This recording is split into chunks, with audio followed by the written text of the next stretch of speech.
What's up, guys? I'm going to switch subjects here and we'll get back to volcanic ash. That's pretty well going to deserve its own playlist because it may not seem like it, but there's a lot to it. It's done everything from shaping whole landscapes to they found what's now a modern day tourist attraction temple completely buried in ash. But honestly, I get on a subject, start looking at it from all different angles, and by the time I'm ready to make a video, I'm sick of even thinking about it. So let's talk about timelines here. Has it really been 1500 years since the fall of the Roman Empire? For that matter, was the Roman Empire even real? The fall of the ancients. We have the archaeological ruins of these sites all around the world, protected by UNESCO, which every UNESCO World Heritage Site is the scene of an accident. But then history just goes dark, hence the name the Dark Ages. There's not only the fact that power abhors a vacuum, I think it's said. Somebody would have been seizing power of everything. Anyway, not only is there only a handful of like 24 volumes of books written by some supposed monks throughout the Dark Ages, and that's all we have, but there is zero archaeological evidence of the cultures that live there. So that's what we're really going to get into with this book, A Guide to the Phantom Dark Age. There's a whole lot of good info in here, way more than I'm going to get into in one video. So I'll just make a playlist and kind of add to it as time goes on, bounce back and forth. Now, it's general YouTube lore that there's been 1,000 years added to the calendar, and it sounds about right to me. One of the reasons for that is Russian mathematician Anatoly Fomenko, who wrote a new chronology. They list him here as a pseudo sea theorist. I better not even say that. But he dated ancient events based off of things like lunar and solar eclipses and compared them with the exact area that the people in the story were at and said that this could have only happened at this date. And he says everything, the further you go back in history, the further it gets off. And he calced out that the time of Christ was, I think, 1065 AD. That's using our modern dating system, of course, based off of the birth of Christ. Anyway, there's not only that, but just with my own research, this is what I see when I look at history. Around, you know, they stretch it out for about 200 years, but from 300 AD to 500 AD, you've got all these earthquakes, comets, plague. Ultimately, you lose what they say is about 50 million people.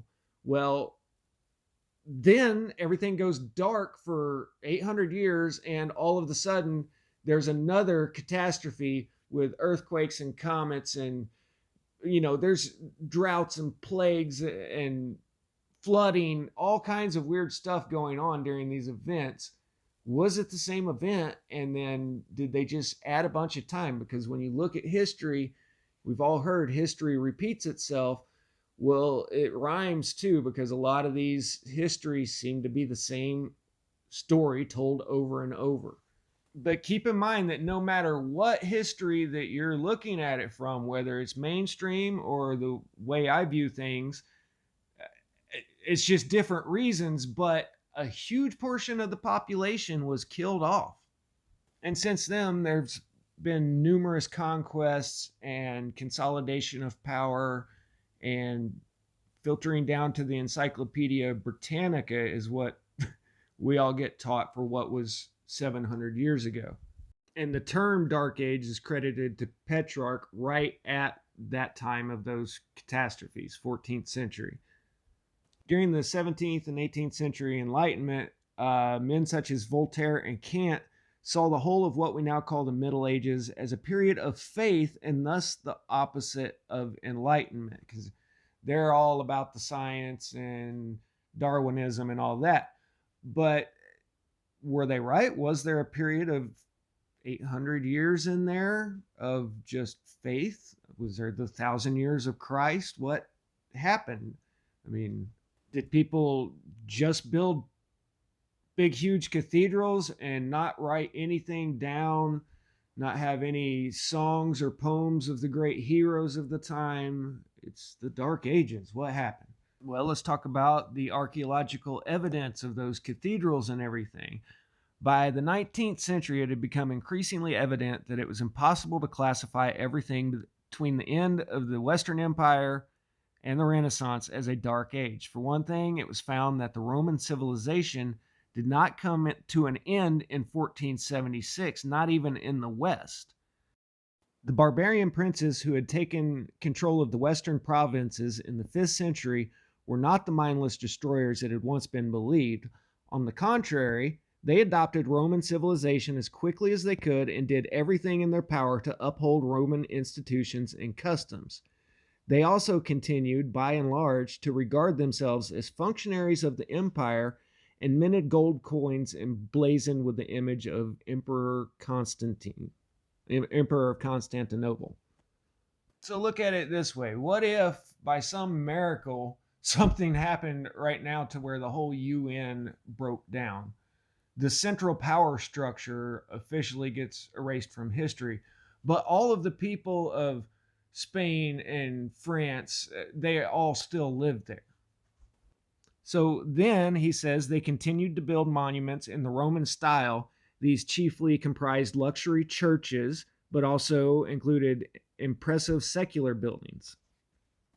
It was recognized, for example, that the medieval cathedrals represented an advance on Roman architecture, and it was conceded that the Romans would have been incapable of building such structures.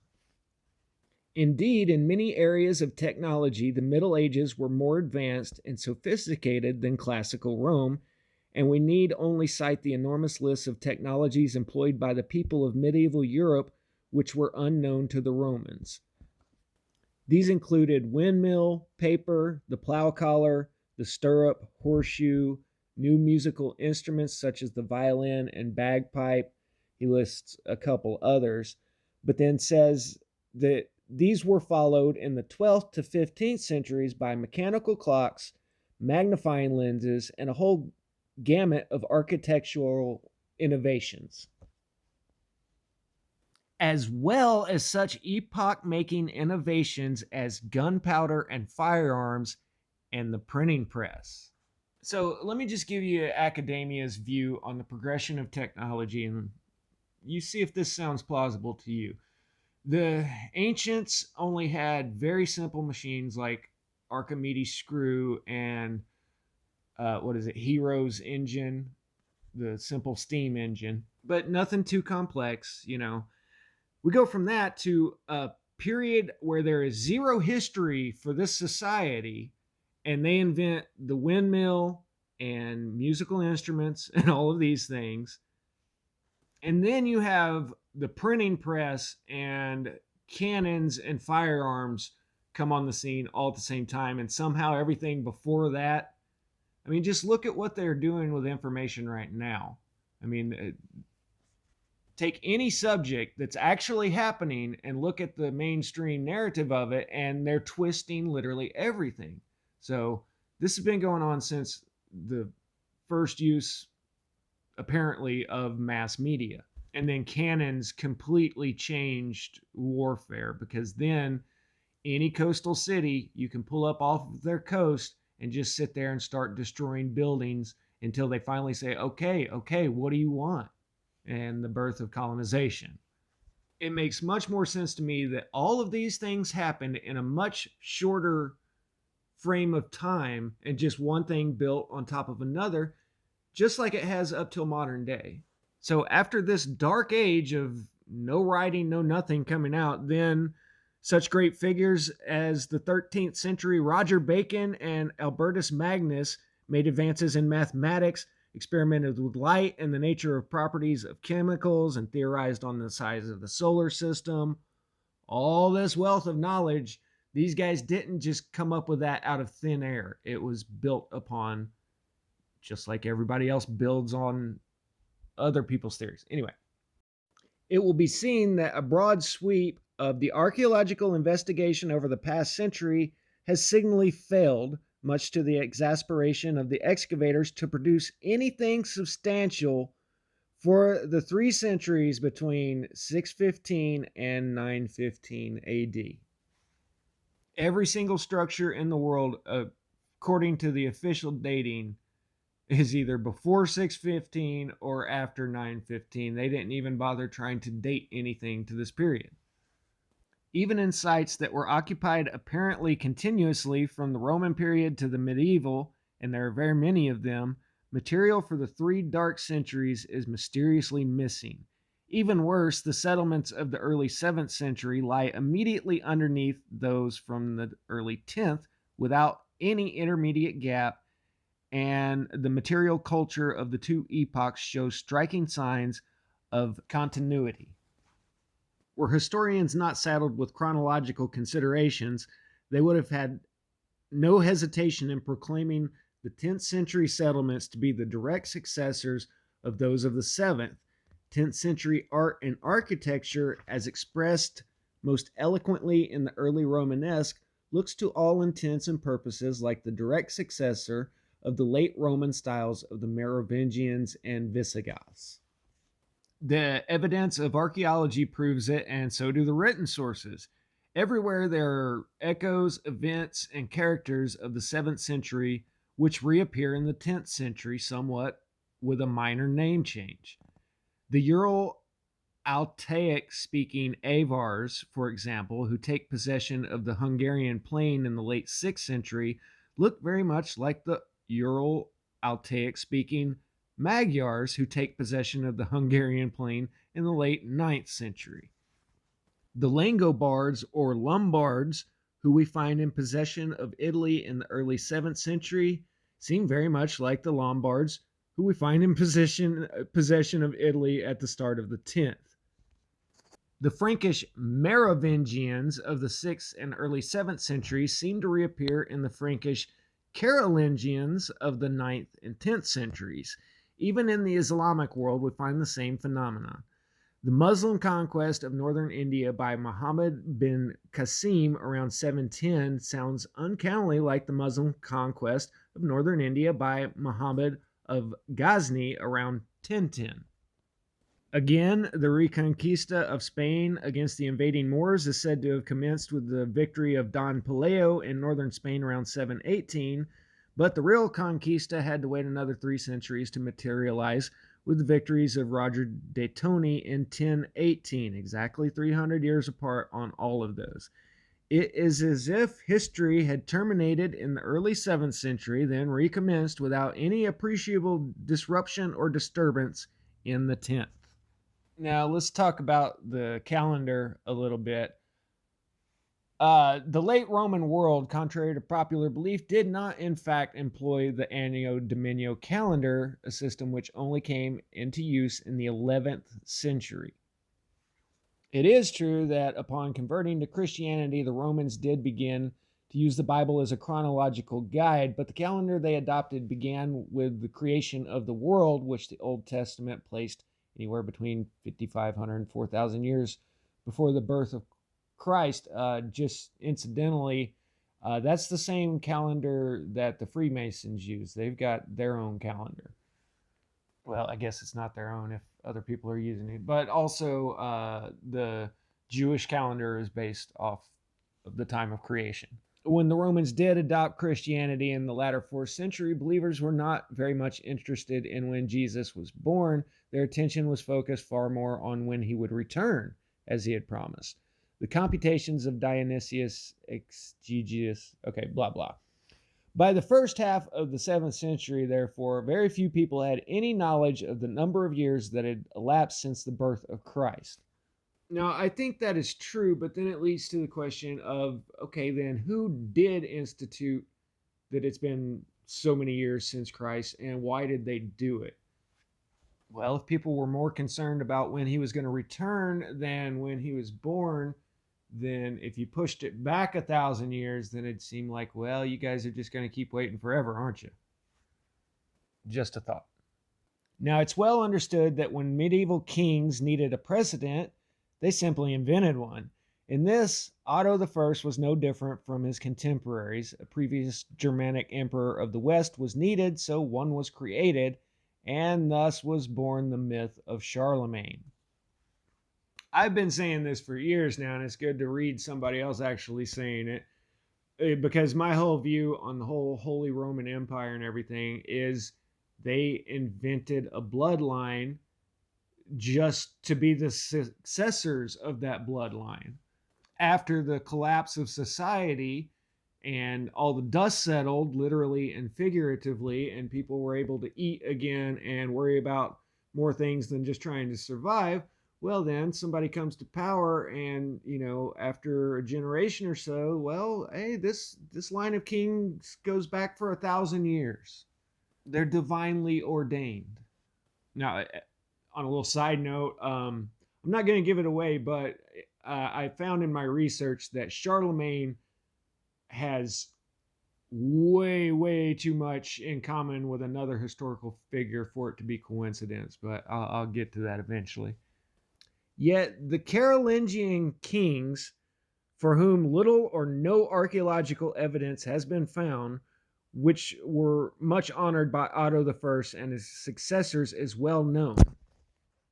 And if one is to create a fictitious German emperor, such a figure, along with his ancestors and progeny, would need 2 or 3 centuries in which to reign, and one would therefore be involved in a general distortion of chronology. I was reading a book a while back that was from the early 1800s, discussing some of the first people that came over to America from England, and saying that whoever that king was at the time, it was whatever he said was absolute total law. So this has happened through several such regimes throughout history, to where whatever the boss says is the truth, so it just became I am the great great grand nephew of Charlemagne the Great, and you are automatically entitled. There's your entitlement that everybody in the media is looking for right there. It ain't got nothing to do with me. But according to this researcher, Otto III ordered the creation of an extra 3 centuries of history, which was then inserted between Otto I's epoch and the Roman age. In the new chronology invented by the Ottonian emperors, Otto I was not then crowned in 662, but in 692. I do kind of find it interesting that he's still using the AD dating system, but what else can you do? For me personally, I count backwards from our present time, and I'll have to do a timeline at some point for you guys, but it's confusing to try to explain it. Anyway, I think that'll serve as a good introduction to the subject.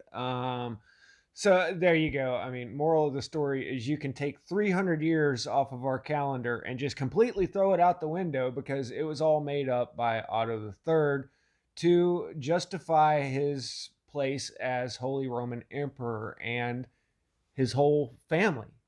So what happens to the chronology on the world history scale when you have this guy that he lied about this over here, and then over in Spain, this guy, well, he had to justify his throne, and this guy, you know what I'm saying? And then since that time, you've had the Reformation and the Catholic Protestant wars, and then you had the Spanish Empire basically conquer the world, and then you had basically the English Empire conquer the world. So ultimately, what we're left with is the ruins and still standing monuments of a very skilled, advanced society. Many great artworks, unbelievable, carvings, progression of technology of, through windmills and musical instruments and all these things, and there's no written record of it. How convenient. Now, taking into account that even mainstream is telling us that millions and millions of people died 700 years ago, somewhere around there. I think it could have been sooner, but I'm just going to go with the 700 years. They say it was all the Black Death, but I present a lot of research showing, I mean, for instance, there was one flood alone that was said to have killed like 4 million people in China.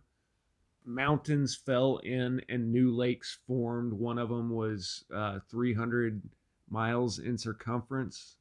So, taking into account that there were events large enough to cause a complete societal collapse, there's two ways I can look at this. One, you have the progression of mankind, technology, and everything up until a big event occurs. And for a short period of time, it really rattles the world, like maybe for 3 or 4 generations. And then they're trying to pick back up where they left off. If this happened today, not everybody can make a television, but people know bits and pieces of it, and you may be able to re-engineer it eventually. That's a pretty extreme analogy for what I'm talking about, is the building technologies progressing and things like the windmill and mechanics evolving into the clock and things like that. And everything is still progressing without a centralized power. For a couple of hundred years, the world can do a lot in a couple hundred years. Just keep in mind that America is only a few hundred years old. And in that time, the Catholic Church basically takes control of all knowledge and of all things historical. And for some reason, them and the society decide to push everything back 1,000 years. That's scenario one. And in that scenario, I'm literally talking about the fall of the Roman Empire, the fall of the ancients just 700 years ago. And they've really screwed with our heads about things. In scenario two, life's rolling along, and then the fall of the Roman Empire, and then the Justinian plague. And I guess it really shook everybody up, because after that, they didn't read or write anything but the Bible, and all they did is build cathedrals. And there's flat out 300 years of zero archaeological evidence to collaborate with the 300 years the historians are telling us was there. The only literate people were the clergy, and there was really, well, I guess there was some technological innovation created with the time, the windmill and whatnot. But they were smart enough to sit down and design windmills, but they didn't really have a writing system that was widely used. And during this whole period of building these massive, expensive cathedrals, there was no power grab for centralized power or anything like that. It was just little nation states. So maybe it just put the fear of God into everybody, and they said, no, that old empirical system is wrong, so we're not going to do it, which would be great. It just doesn't sound likely to me. I mean, diamond mines in remote Africa bring out warlords, you know what I'm saying? And then there was a second catastrophe where millions died. I mean, we're talking a third of the population by official numbers. And then you have the advent and power of the printing press, the mass media that, just like today, no matter how loud we scream that they are full of crap, they keep repeating their same lies. How long's that been going on? But I don't know. Seriously, when I look at those two options, and maybe there's a third, if you guys can think of one, let me know. But the first one actually seems more likely to me, that a catastrophe struck and centralized power lost its grip over mankind. And there were enough engineers and farmers and architects that all survived, and they just kept progressing slower than before, but they just kept doing their thing. And then it was, 100, 200, 300 years of decentralized nation states that eventually all got picked off one by one by a big power that has changed the histories. Hope you guys enjoyed. See you on the next one.